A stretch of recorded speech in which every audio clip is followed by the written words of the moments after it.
Assalamualaikum warahmatullahi wabarakatuh. Pada kesempatan ini saya akan membahas tentang gerak vertikal. Nah, gerak vertikal ini dibagi kepada 3 macam.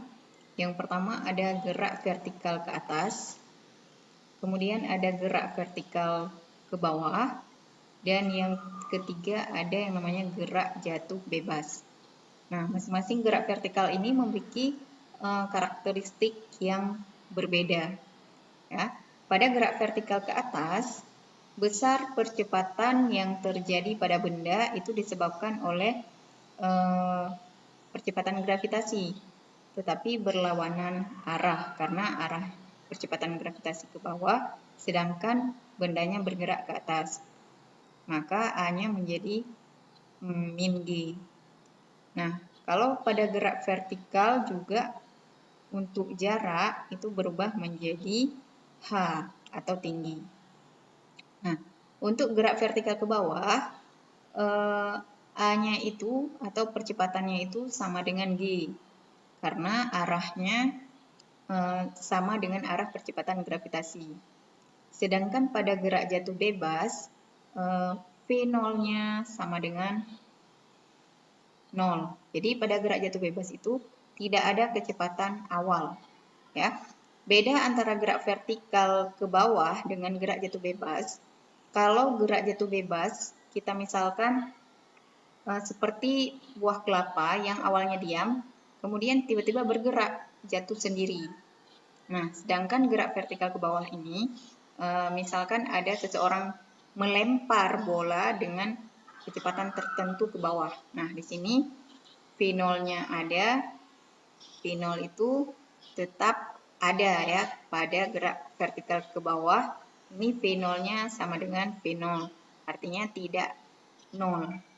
Nah, pada gerak jatuh bebas, A juga sama dengan G. Maka di sini kalau dari persamaan GLBB, kita bisa dapatkan persamaannya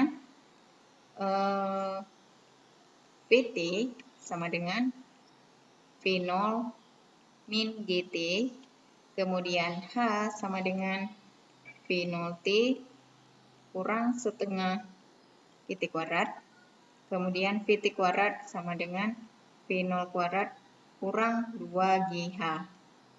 Nah, untuk gerak vertikal ke bawah, ini menjadi plus, ya. VT sama dengan V0 plus GT, H sama dengan V0T, tambah setengah GT kuadrat, kemudian VT kuadrat sama dengan V0 kuadrat plus 2GH. Nah, perbedaannya untuk gerak jatuh bebas, V0-nya sama dengan 0. Sehingga kita dapatkan untuk VT itu sama dengan G kali T, karena V0-nya sudah tidak ada. H-nya sama dengan setengah GT kuadrat, dan VT kuadratnya sama dengan 2GH.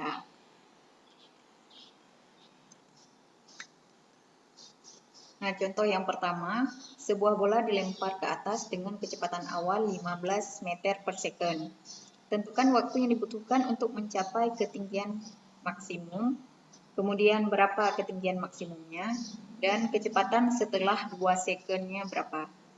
Nah, di sini kita buat dulu apa saja yang diketahui. Yang pertama, diketahui kecepatan awalnya itu sama dengan 15 meter per second. Kemudian yang ditanya berapa waktu yang dibutuhkan. Nah, berarti yang ditanya yang A-nya adalah T untuk ketinggian maksimum. Kemudian yang B, H maksimum. Dan yang C, P setelah T sama dengan 2 second. Nah, di sini jelas bahwa gerak vertikal ini adalah gerak vertikal ke atas. Karena memang disebutkan ya, ke atas. Jadi kita menggunakan persamaan gerak vertikal ke atas. Jadi, untuk T maksimum, ketika sebuah benda dilempar ke atas pada ketinggian maksimum, kecepatan bendanya itu sama dengan 0, ya.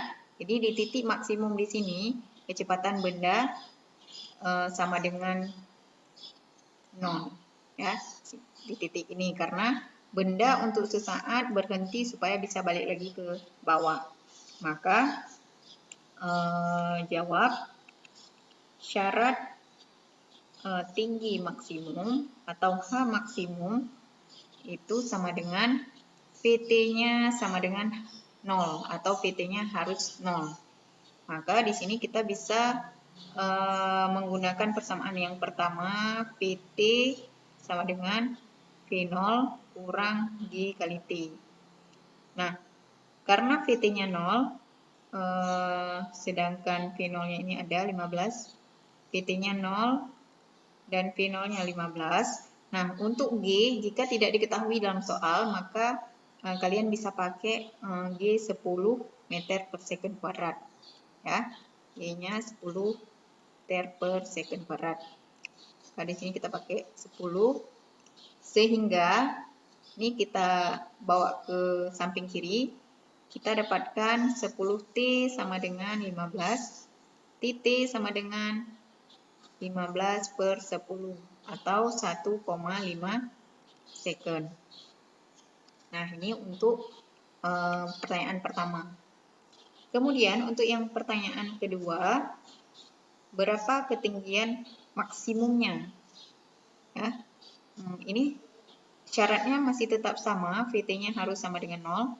Cuman untuk persamaan yang ada H-nya itu kita pakai saja persamaan yang ini. Ya. VT kuadrat sama dengan V0 kuadrat kurang 2GH. Ya. Ketika VT-nya 0, maka itu berarti sudah tinggi maksimum. Nah, di sini V0-nya 15 kuadrat kurang 2 kali 10 dikali H. Maka di sini saya bawa H-nya, semuanya ini ke samping kiri, menjadi 20H sama dengan 225 meter. Berarti H sama dengan 225 dibagi dengan 20. Maka H di sini sama dengan 11,25 meter. Nah, ini ketinggian maksimumnya, ya. Jadi, ketika ditanya ketinggian maksimum, yang harus kalian perhatikan, VT-nya itu harus sama dengan 0. Ya, makanya kita di sini pakai yang persamaan ketiga. Kemudian untuk yang C. Yang C yang ditanyakan, V setelah T sama dengan 2 second. T, kita pakai saja persamaan seperti persamaan yang pertama, ya. VT sama dengan V0 kurang G kali T. Maka VT sama dengan 15 kurang 10 kali 2. Nah, di sini VT sama dengan 15 kurang 20. VT sama dengan min 5 meter per second. Nah, jika VT-nya sudah min, maka di sini benda sudah kembali ke bawah. Ya, mungkin di sekitar sini bendanya sudah tidak lagi pada posisi naik, tapi sudah pada posisi turun. Jadi V-nya sama dengan min 5 meter per second. Soal yang kedua, Ali menjatuhkan kelereng dari suatu gedung. 3 detik kemudian Ali mendengar bunyi kelereng menembus tanah. Tentukan A. Kecepatan kelereng menembus tanah, B. Ketinggian gedung. Nah, di sini kita tentukan dulu apa yang diketahui. Ya, yang pertama diketahui 3 detik, berarti yang diketahui di sini adalah T. Ya, T-nya 3 second. Nah, yang lain tidak ada yang diketahui. Nah, di sini berarti geraknya jatuh ke bawah, tapi bukan gerak vertikal ke bawah, melainkan gerak jatuh bebas, ya. Karena di sini kelereng dijatuhkan, bukan dilempar. Jadi di sini kita ambil saja G sama dengan 10 meter per second jika tidak diketahui dari soal.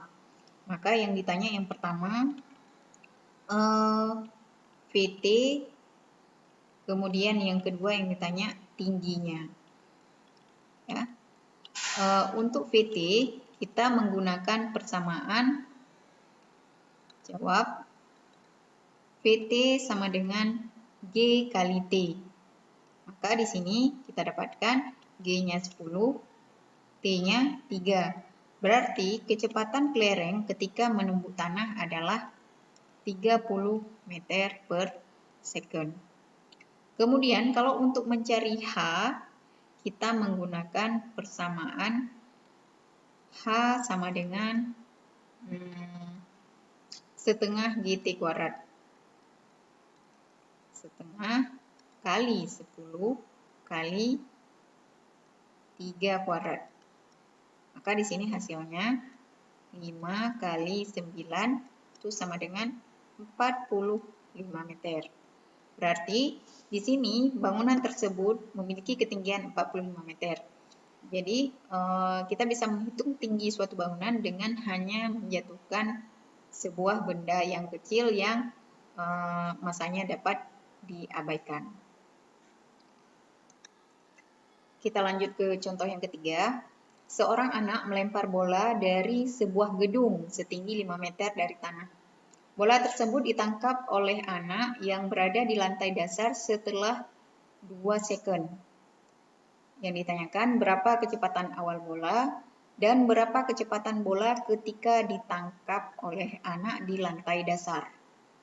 Nah, di sini kita harus tentukan dulu yang diketahui. Ya. Yang pertama yang diketahui itu ada tinggi H sama dengan 5 meter. Kemudian waktu T sama dengan 2 second. Nah, yang ditanyakan berapa kecepatan awal, V0-nya berapa, dan yang ditanyakan satu lagi berapa kecepatan akhir. Ya. Maka di sini sama juga kita menggunakan percepatan gravitasi 10 meter per second kuadrat supaya mudah dalam perhitungan. Nah, di sini benda dilempar. Ini artinya gerak vertikal ke bawah karena dia memiliki kecepatan awal. Maka di sini kita memakai persamaan gerak vertikal ke bawah. VT VT sama dengan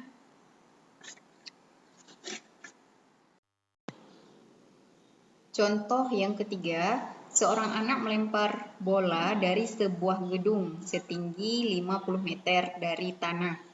Nah, bola tersebut ditangkap oleh anak yang berada di lantai dasar setelah 2 second. Berapa kecepatan awal bola dan berapa kecepatan bola ketika ditangkap oleh anak di lantai dasar? Nah, di sini kita tentukan dulu apa-apa saja yang diketahui. Ya. Diketahui yang pertama itu ketinggian 50 meter, TH sama dengan 50 meter. Kemudian ditangkap di lantai dasar itu 2 second. Ya, T sama dengan 2 second. Nah, kita asumsikan juga percepatan gravitasi sama dengan 10 meter per second kuadrat. Ya. Yang ditanyakan berapa kecepatan awal ya dari si bola, kemudian berapa kecepatan akhir ketika ditangkap di bawah. Nah, di sini ini merupakan gerak vertikal ke bawah ya, karena bolanya dilempar bukan dijatuhkan. Maka untuk soal yang pertama yang A, kita bisa menggunakan persamaan H sama dengan V0T tambah setengah GT kuadrat karena arahnya searah dengan percepatan gravitasi Jadi G-nya itu plus. H sama dengan 50, V0 kali 2, tambah setengah kali 10, kali 2 kuadrat. Maka di sini hasilnya 50 sama dengan 2 V0, tambah setengah kali 10 kali 2 kuadrat itu sama dengan 20. Sehingga di sini kita dapatkan 50 kurang 20 sama dengan 2 V0. Berarti 30 sama dengan 2 V0. Jadi V0 sama dengan 30 bagi 2 itu 15 meter per second. Ini menunjukkan bahwa kecepatan awal yang diberikan adalah 15 meter per second. Kemudian kalau ditanyakan kecepatan akhir, kita bisa menggunakan persamaan ini. Vt sama dengan V0 plus Gt. Ya. Jadi V0-nya yang barusan kita cari 15 tambah 10 kali 2. Dapatnya 15 tambah 20. 35 meter per second. Nah, di sini kecepatan akhirnya lebih besar. Ya, ingat konsepnya kalau benda jatuh ke bawah, kecepatannya akan semakin besar. Ya, kalau benda dilempar ke atas, kecepatannya itu semakin mengecil. Ya, itu perbedaannya. Oke, terima kasih sudah menonton video saya. Assalamualaikum warahmatullahi wabarakatuh.